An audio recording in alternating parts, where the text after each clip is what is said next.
So welcome to the Gymnasium Podcast. I have one of our amazing coaches here, Kalina, and we're diving into the coach's journey. And we've both been through this process at kind of in the same way, from the concept of learning something that we didn't really think we were going to be doing, but also in the line of how this all come to be. So as we look at this and kind of approach the way that we think about movement and we think about this career as a movement professional, or as we would call it, a movement specialist to those kind of in the grand scheme of things, we want to think about how can someone else do this? What's the process and what's the journey that they can kind of go in on? So there's stories behind each one of our journeys, uniquely different, but also kind of similar. So because we both were doing things that we didn't think that we would be doing. And here we all both are at this table. I'll share my story and then you go to yours. And then we'll kind of talk about how we think this whole thing kind of came to be and how great coaches are really born through at least the skill sets that we thought kind of made up. So in this episode, we really want to think about this one is like, how do trainers get inspired by this profession of fitness and solving people's movement problems, but ultimately becoming successful trainers? So the story that I like to share is really coming down to being junior high. And I remember, again, walking in the B wing of Palma High School and getting out of world religions class. No joke. It was right next to the football gym. And I remember this is what I want to do this thing, because I knew that gym class was next. And I knew that writing workouts out of Arnold Schwarzenegger's bodybuilding of modern encyclopedia of bodybuilding was what I really loved to do. And I loved the feeling that my friends got when they said, "Thanks, Michael. That was so cool. I'm seeing the focused results and now I know what to do." And that was like, wow, that felt really, really awesome. And I was like, okay, what's the highest level that I could attain to do that job? And I had an uncle who was a physical therapist and he lived in Clovis, which is outside of Fresno. And I'm like, that's what I'm going to go do. I'm going to go. And I didn't know college at that point, but in eighth grade, you don't really think about college, but that led to going to Fresno State, and that led to going into kinesiology classes, that led to going in to become a personal trainer my sophomore year, and that led to applying to physical therapy schools. And I'll save the rest of the story. But it led me essentially through another wiggle and waggle to this profession. But the process of getting there wasn't what I expected. I thought that learning traditional ways of thinking, I thought about learning academia through the lens of what academia taught, would give me all this knowledge so I could therefore have the confidence to go do what I ultimately wanted to do, which is to impact people's lives and to feel like I was making a change. To me, that's when I leave a session, when I remember leaving sessions with clients, it really came down to how did I feel about that? Did I feel I actually did something that moved the needle or unlocked the potential to move the needle? And that's when I'd have a good day. Yeah. When my wife would ask me hey, did you have a good day? No, I didn't. Why? Because I just couldn't figure it out. Yeah. Or have a great day. Yes, I had 5 clients, whatever the case is, 5 sessions, and everything went smoothly. And it was always the days where the worst sessions were the worst days. Yeah. Yeah, that's hard. So it came down to me. It's like, I want to make a difference. That's all I really cared about. Now I realized that having a successful business is paired with that piece. And we'll get to that later. But the weird story, I guess I'll throw it in now, is that I never actually became a physical therapist. I never got into grad school. I applied to 8 different schools, got 8 different rejection letters. This is before internet replies. It was the manila envelope. And so I got 8 different letters. And I actually shared a story on this on Instagram today, that Gymnasium was founded on a failure. And you have 2 choices. Do you continue to pursue, or do you kind of say, F you? Yeah. To the system, in a sense. Yeah. My FU was saying no to the system and finding another way of doing it. And I guess that's maybe the second part of this story of the podcast. So what's your story? I kind of stumbled into this. Weirdly, I actually was not a kinesiology major. I was an animal science major and a jock. I played Division I college soccer at Cal Poly, and I loved coaching. I was coaching girls soccer. I was coaching club. I was coaching high school. After I graduated, wanted to stay a part of the game. And I honestly have been running camps and coaching since high school, even. Did you When you left college, did you go right into coaching? Or were you always coaching? I had started coaching while I was in college. Got it. So I was coaching with the SLO high school as an assistant coach. And I loved the way that I got to impact girls in a positive way through soccer. Seeing them grow confidence and courage in who they are off the field through soccer, giving them confidence as a coach and winning and, building hard work, dedication, work ethic, teamwork. I mean, it was the most rewarding thing. Confidence. Yeah, I loved it. I wished that I had been, I had me as a coach or that kind of coach. I had amazing coaches growing up. I was very fortunate. So to give that back felt great. So after college, I putzed around and I went as a zookeeper. I used my animal science degree as a zookeeper. And, I wasn't making a difference. It was a lot of, poo shoveling that really didn't make, at the end of the day, I really love that part of the story, to be honest with you. I didn't feel rewarded at the end of the day. It was cool. I got to work with amazing animals. That was a dream of mine, and it was really cool, but it wasn't rewarding. It was a lot of work for not a lot of money, and I was training soccer players on Saturdays and making literally double in cash what I was making at a full 10-hour day of work. So I said, I loved coaching. I loved the weight room in college, and I was running a strength and conditioning program with my high school girls. And I was like, why don't I get paid to do this? I enjoyed that part, using fitness. You do the same things, build confidence, see improvements, through fitness. And I said, well, why don't I do that? And I asked some of my community, my parents, my club soccer team. I said, hey, if any of you guys know people that own gyms who are looking for trainers, I'm getting my NASM certification, let me know. And in less than a week, somebody goes, hey, this gym that I go to, they're looking for interns. And that's how I found Gymnazo. And I had no idea what was going to happen with my life when I went into that interview with you and Peyton. And that was like the start of my beautiful love story with Gymnazo. The science-based practice appealed to me so much. I loved that it was different than traditional strength and conditioning. I had 4 years of collegiate strength and conditioning, and it broke.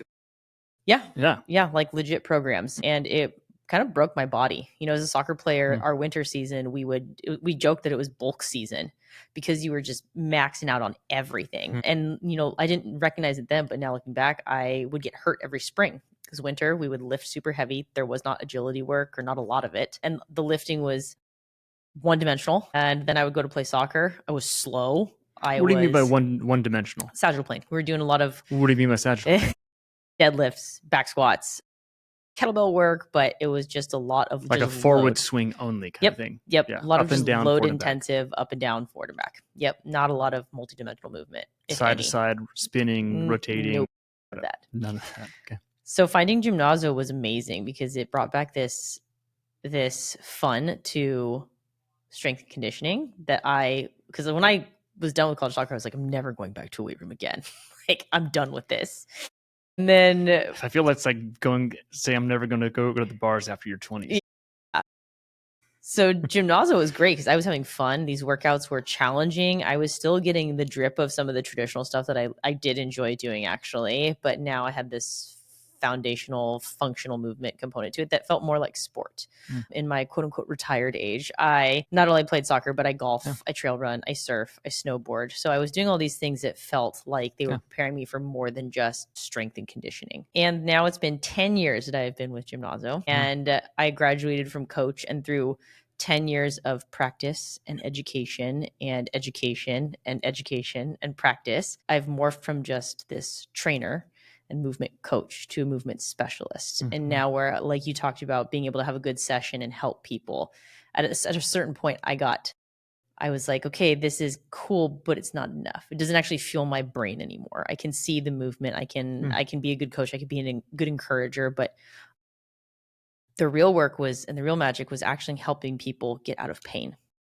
And that's next level. For the last 5 years has been how I have a good day.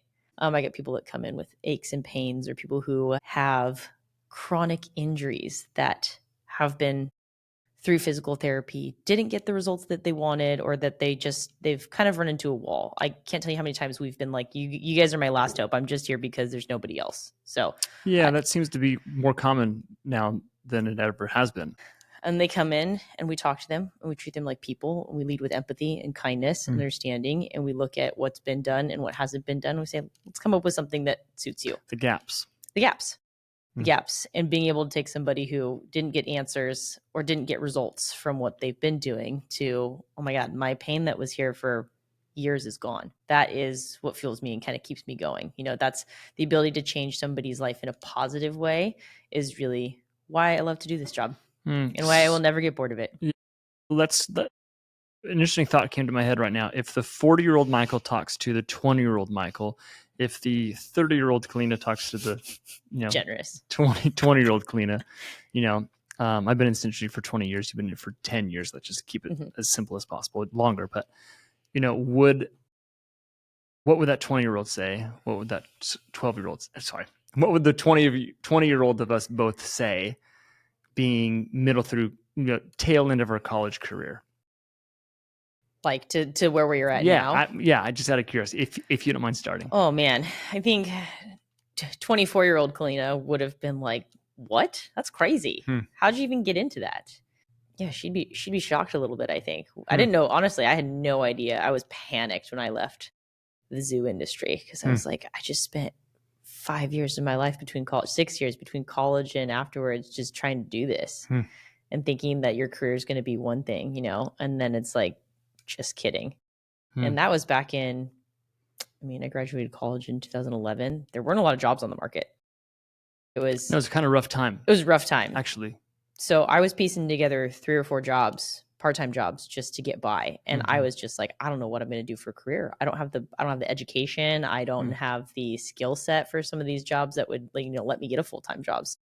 I was a part-time coach at Gymnasio for 4.5, 5 years. Just trying working to in a jewelry store. I was not a jewelry. I worked for a jewelry designer for like 9 months. That was just to make ends meet and get by while I was still doing soccer too. Still doing soccer too. Yeah, and then even the soccer thing would lasted for quite a while as well. It did. That lasted until 2018. Yep.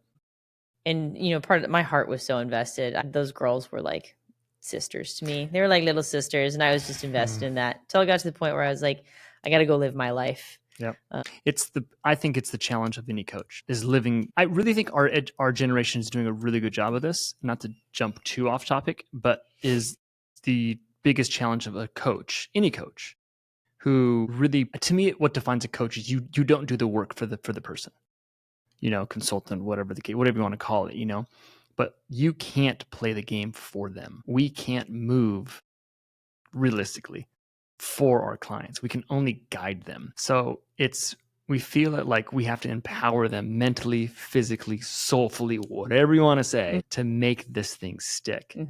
And to let that go, or to cut it back to do that for yourself, I think is one of the biggest challenges of any coach. Because you have to let go of something that really makes you feel good for something that makes you feel good.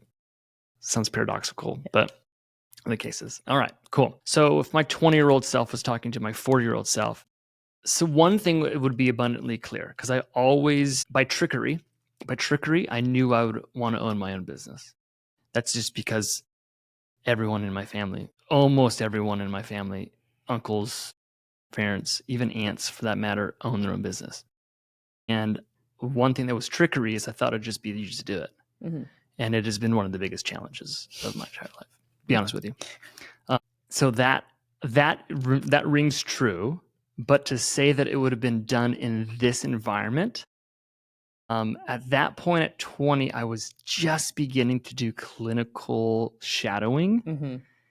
And if I can be perfectly transparent, it was boring. It was really boring. But I really said it's okay because that's my dream. And the dream will outdo the boring. What made it so boring? I got excited. That's a great question. I got excited because of the weight room, like the YMCA, like doing a back squat. That was exciting because it was a camaraderie. It was the energy around, and the clinic was. And this was actually my uncle's clinic, he was a really manual therapist. He would say, "I'm a massage therapist, really in the physical therapist's body," But so he was just cool because he chatted a lot. But when I moved to Slow, and I won't name the physical therapy clinic here, but that I attended to, it was Groundhog's Day. It was literally the total definition of this is the what's what I'm looking for. It is the begins with the P, I believe. Protocol. There it is. Yeah. It is the protocol. This is what you do when you have plantar fasciitis. This is what you do when your shoulder hurts. This is what you do when your neck hurts. And it was just like, here's a script. Here's a script. So I made it fun by just talking to people. And that was the fun part. But it was just, it was mundane. It wasn't problem solving, which I want to get into. It was, again, I was an aide, but it was. Yeah, but you get to see what it would be like. I know. And that was kind of, so me going back to my 20-year-old, I'm really excited. This is so much more fun. It's hard. Doing this job is hard because we have to fight to gain recognition, which once you have that MD, that chiropractor, that PT, it's almost a given. Even massage therapists, there's a given to that. We don't have anything. No, but that is my favorite thing now, actually, is to not have that. Tell me. Because I believe any trainer, at least if my 20-year-old self was listening to this, I'd be like, you're full of it. So my favorite thing now is to have doctors, therapists, and whether they're general practitioners or orthopedics, and have them go, I'm not really buying what you are selling, especially if they have an injury and the skeptic, because they're like, you're not a physical therapist. I go, I know that. Okay, well, let me just do what I know and show you what I know, and let's see how you feel at the end of this. The proof's in the pudding. Yeah. So turning them into believers is just, it's like chef's kiss. It's great. I feel great at the end because they're like, wait a minute, what? And to be able to talk to them too, because there's a stigma or a stereotype about when you hear the word trainer. Like people walk into the gym and they're like, you guys are just trainers. I'm like, we're a little bit more than that, but it's hard to explain. Saying I'm a movement practitioner, people are like, I don't really know what that means. Or start saying you're a kinesiologist. People are like, I don't know what that means, okay, well, I can tell you that I know biomechanics. I can tell you that I know anatomy and physiology. And then break it down as to why this is causing you pain or dysfunction. Did you know that your day-to-day behaviors influence how your body moves and maybe why you have dysfunction? No way. I know. It's crazy. And then to have, do an assessment. And be like, no one's ever assessed me before because protocols. And then to take them through that process and then have them go, holy crap, you do know what you're talking about. And they're like, wait a minute, this is different. Because they feel different. They feel different. Right? That's what it comes down to. The results are immediate. The results are immediate in our session. That's the funny thing. It really is. The fix isn't immediate. Their mechanics isn't immediate, but the result is immediate. Yeah. Can you explain why that works? I mean, we don't have a whole lot of time, but can you explain why that happens that way? The result? Immediate? Well, getting somebody they walk in with a 9 out of 10 pain and you do a little bit of work and I spend 20 minutes on somebody and I get them to a 6 out of 10 pain. I'm like, how'd you do that?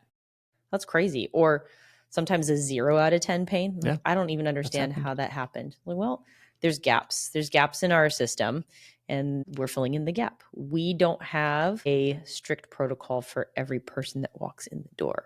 We have standard operating procedures. We have a methodology protocol. We have a thought process. Yeah. We have the what to think, or how to think, not what to think. How to think. Say that one more time again. I'm talking.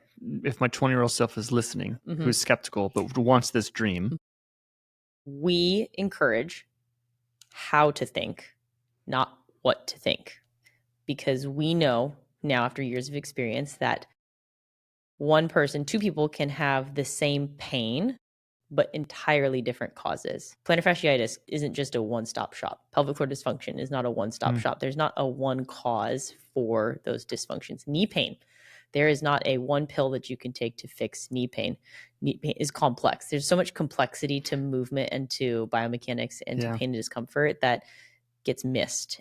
So hold on that for a second. So meaning that it may be different muscles causing the knee to have pain. It may be different parts of the body causing that knee to have pain. Correct. And it's not that those other body parts are having that pain. It's how they're connected and causing that knee pain. And that's the thought process. That's the thought process. Got it. We also know that in addition to that, there's mobility dysfunction and there's stability dysfunction. Yeah, there's two sides of a coin. So too often you'll hear, well, you're just not strong enough, but strength training hurts. Like, Maybe you're not mobile enough. Well, just go stretch. Well, there's so many missing pieces to the puzzle. It's just more complex than just strength training or just stretch. Yeah, right. And then so therefore, or just try this drill and keep doing it until it works. Versus it's the same drill, but it's done just slightly differently. And that can make all the difference. The nuances. Yeah, the how nuances. to think Yes. versus not what to do. It's kind of funny because we would do a lot of drills that I would see in physical therapy, like a bridge, which is laying on your back, feet on the floor, flat, and you do it, your hips come off the floor. But you can do that drill, gosh, I don't want to say 1,000 different ways, but you could think There of are modifications. Yeah, and that's a very good way of saying it. Yeah, we use the word tweaks, but there's different ways to trigger different biomechanical, too fancy of a word, different effects on different muscle groups. Because you can do a bridge that, it typically goes after the glutes. That would be a normal consensus. But you can do it in a way that you can actually make it go after different parts of the glutes or even different parts of the hamstrings. Anyways, we can keep going on that one. Okay, got it. Okay, so tell me how being someone who thinks about this from a skeptical clientele, how you use that as a strength to enhance your profession even more. Like if I have a skeptical client? Yeah. Oh, well, for those of you who don't know me, I am a red flag specialist. So I really like how you I've said that. I've really owned this in pride. And so our team comes with an idea, and my first response is, well, this is why it's not going to work. Or these are all the logistical things that are going to need to happen before we do this. I like that answer better. I'm a red flag specialist. So I've been in the shoes of the skeptic who says, I don't necessarily believe what you're telling me, or I don't believe that you can help me. Did you have that as an intern? Gosh, no, actually. I drank the Kool-Aid. Okay. I drank the Kool-Aid and was like, I believe in this. I felt it as a athlete, and I was like, I know why this works. I didn't need to hear it because I played soccer. I was like, yeah, I move like this all the time. Yeah, this makes so much sense. Yeah, like you didn't come from off the street. No, Yeah. I was like, I've been an athlete my whole life. I rotate all the time. I do all this. I've torn 7 ligaments between both my ankles and both my MCLs. I've done physical therapy. Like I've seen what it looks like and going, it doesn't match what I actually do in sport. I had plenty of teammates who had ACLs, labrums, all of that. So there's a gap. So no, as an intern, I was like, this makes sense. But when I'm talking to a client, I love the skeptic. We've been joking. Karen, our wonderful, amazing customer service representative. A Karen. Our Karen. Our Karen. We joke because she's sent me so many skeptics. She'll just laugh and she's like, hey, I have another non-believer for you. I just am like, great. And I managed to educate them and show them the proof is in the pudding and that they'll feel better. Giving them take home stuff to do. Say, hey, you do this. Do me a favor. Help me help you. Do this 3 times, 4 times over the next week. Let me know how it feels. And you have to do the work and then we'll see how it feels. I think I'm batting 100 this month for all the people that came in. That's awesome. I think I've had 6 clients come in. Yeah. 6 clients come in with dysfunction or pain, wake me up in the middle of the night. Okay, do this. Okay, how's it feel? They're like, it's gone. I saw you once and it's gone. And so they just go, this is crazy, because there's missing pieces. And I'm a puzzler. So I love puzzles. Like you tell me X, Y, and Z, and it's like a murder mystery in my head where there's just red strings everywhere of attaching this problem to this dysfunction. I totally know what you're talking about. It's like that wall photo with all the strings going all the different way. Yeah, exactly. That's the truth, though. It is. And it's your job to weed through and see what ones are the most practical, probable, and possible. Yes. If I can use those 3 P's again. Practical, probable, and possible. I think that all makes sense. So taking those skeptics and being able to talk them through and then show them what to do or how to do it, giving them guidance. We send video homework, they take that away and they go, I got value out of that. Wow, this actually works. We've done a lot of work, with before and after photos, just being able to say, I think that's what some people miss on is there's no before and after proof. Yeah. We forget to do it. Yeah. And so there's no baseline for the client to even see that they got better. And we're talking about we have benchmarks for strength and conditioning. It's like you went heavier, therefore you are stronger. But for movement therapy, we haven't always had you've got 10 degrees more range of motion, or you were in pain the last time you hit that range of motion. Yes, it's very subjective. You went Our further into that joint motion before the pain hit. Yeah. And we're in this great unique position of working with people in pain. And it is this subjective thing. People, have questioned our methods all the time, but our clients will tell you, well, I got out of pain. And so it's like, if you've ever been in chronic pain, which I have been in chronic pain before. I mean, I've said if I could throw $400 in the air right now and my pain would disappear, I would do it.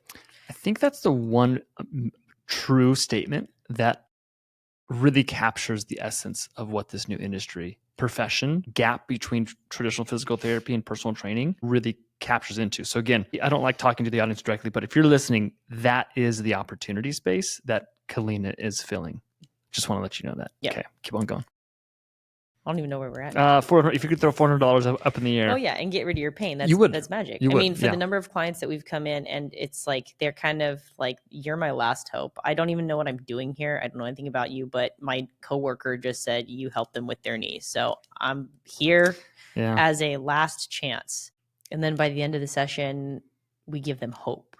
I've had so many clients leave and go, after 3 years, after 10 years, I feel hope for the first time that I'm going to get better because they got 5 degrees better, or their pain went down from a 9 to a 6 in an hour. That's pretty incredible. And that's never happened before. Right. Yeah, that's never happened before. I always joke, if you've seen the photos that they do, that people come in, it's happy hour. They take a photo before you've had anything to drink. And then it's like they take a photo after 1 glass of wine, after 2 glasses of wine, after 3 glasses of wine. And everybody's just cheesing by that 3rd glass. That's how I feel with the clients after session. Like, come in, I was like, I wish we could take a photo when they walk in the door. That's a meme that we should make. Yeah. They walk in the door and their face, they're just like, I don't know what to expect. I don't know what you're going to do. And then by the 3rd session, even after the 1st session, sometimes it's like you break down this wall and they're just like a whole new person. They're smiling, they're laughing, they're like, I have hope, I'm out of pain. I mean, you can see it on people's faces when they're in chronic pain because you're miserable. It hurts. It literally hurts physically and emotionally and mentally. And to be able to get rid of that, it's like shedding 1,000 pounds. I got to tell a personal story to really let this sink in. I had a migraine yesterday. All day. I had several high intense meetings, a lot of focus. It was a challenge to stay focused. It was a challenge to think critically. It was a challenge to be a dad. It was a challenge to be a husband. I was a grumpy man. In fact, the only thing that felt good was doing the dishes because it got my mind off something. I don't know. Like, it was, so to be in pain, which was only happened 12 hours ago, and now to wake up this morning without a migraine. If people, I almost want to say, everyone just go get into movement pain real quick, just to get an understanding of how much you actually value moving freely, moving without discomfort or without restriction or without whatever the case is. So, all right, closing thoughts. For a trainer who is skeptical, for a trainer who doesn't see their future, words of advice, wisdom, or your own personal experience. If you haven't put thought into how to get people out of pain and didn't think it was possible as just a trainer, and I'm going to just as in quotes here, because you're not just a trainer, we're therapists, Yeah, not by legal stance, but yeah, I understand. Yeah, you're an emotional support for your clients. Yeah. Right. You're an emotional support for your clients. You're there for them physically, mentally, emotionally, right? If you feel limited or stuck, that you just have to be in just a training cycle, you do not have to be. There are resources out there. There are so many possibilities, because you can really start to broaden your horizons and to change your life by getting people out of pain. And you don't need to go to physical therapy school to be able to do that. Okay, I'll touch on that one a bit. Keep on going. It's a bold statement. That is a bold statement. It's a bold statement. I'm not saying that there's no point in physical therapists. I strongly believe that physical therapists are amazing and they serve so many people. Are there gaps? Yes, there are gaps all over in every industry, everywhere.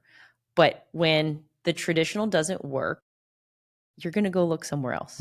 The alternative is there. You can be that somebody else. I'm not a physical therapist. I still help people get out of pain. I help them move better. I help them feel better and get back to their normal day-to-day life. And Just think about your clients. If you're in chronic pain, you don't care who gets you out of that pain. You don't care what their education is. You might at first. Inherently, you're going to trust institutions that have the accreditation, all that stuff. Of course. Fine. Absolutely. 100%. Like you should.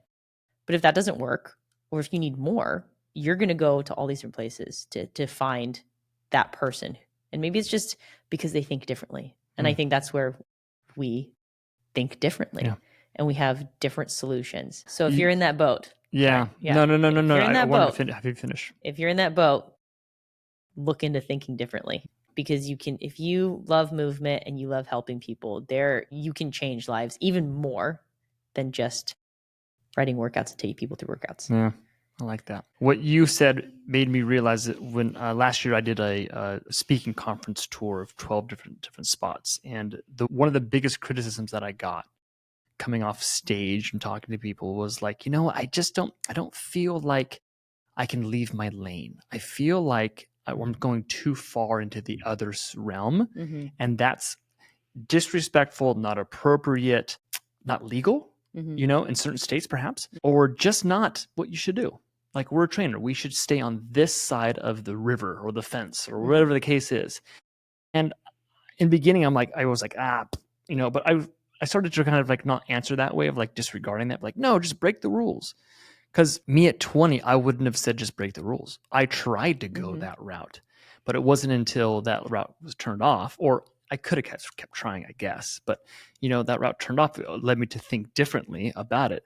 And instead of staying in our lane, it's thinking about what impact do you want to have on people, and then go pursue the process of having that impact.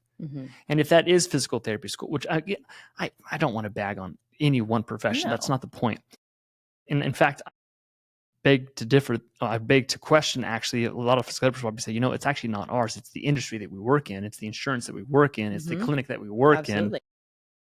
It's the school that wants to produce just people passing the bar, quote unquote. And so there's a lot of things going on. But it's really like, pushing the boundaries of saying, what do you want to do, and how are those things possible? And to think that you can be, I want to kind of say this in a way that kind of taps into a little bit deeper of a process. You don't have to go into massive debt to figure things out. I think that's the kind of one thing that I wanted to particularly say that was kind of crazy. Yeah. And debt meaning and because I'm even thinking about when my kids are now 8 and 5, are they going to go to college? Maybe. Like, my parents were like, it was like, if you don't go to college, you're a loser. I mean, and you're not going to be a loser because you're my son. Now I'm like, if you don't go to college, that's cool. We'll figure it out. There's so many other ways. There's so many alternative ways. This podcast is an alternative way to learn movement knowledge, as an example. And this knowledge was always there, but not as readily accessible. We had to go seek out the Gray Institute to find that. But now that is being disseminated even further. Okay. Any last closing thoughts? Yes. About the stay in your lane. Just make another lane. Ooh, I like that. Just instead of, you don't need to be on a 1-lane highway, 2-lane highway. We're not just throwing spaghetti at the wall and just trying stuff and saying, well, I don't know, let's just see if this works. It's true. We got educated and said, there's a reason why this works. And there's a thought process to how this works and what we're doing. That's not just, well, I think this might work. Like, I don't know. We're not hypothesizing here with people's lives. We're doing this from a very calculated, intentional, caring place. So it's not that we're going out of our lane. We actually went and got educated to say, I have 2 lanes now. Yeah. You actually knew how to build the lane. We did. Yeah. We had to build the lane. Yeah. I love it. I'm not going to say anything more besides thank you very much. Appreciate it. And if you have any questions, please subscribe to this podcast. We love information from listeners about topics that we can directly speak about. I would speak from you if you don't mind. Speak for yourself if you don't mind. But if someone said, hey, Michael, can you make a podcast on this? And I was in my 20s and I wanted to go in this career, and I heard someone speak exactly on that, I'd be pretty stoked. So comments, questions, reach out to us, and we'll see you on the next podcast. Thanks. Cheers.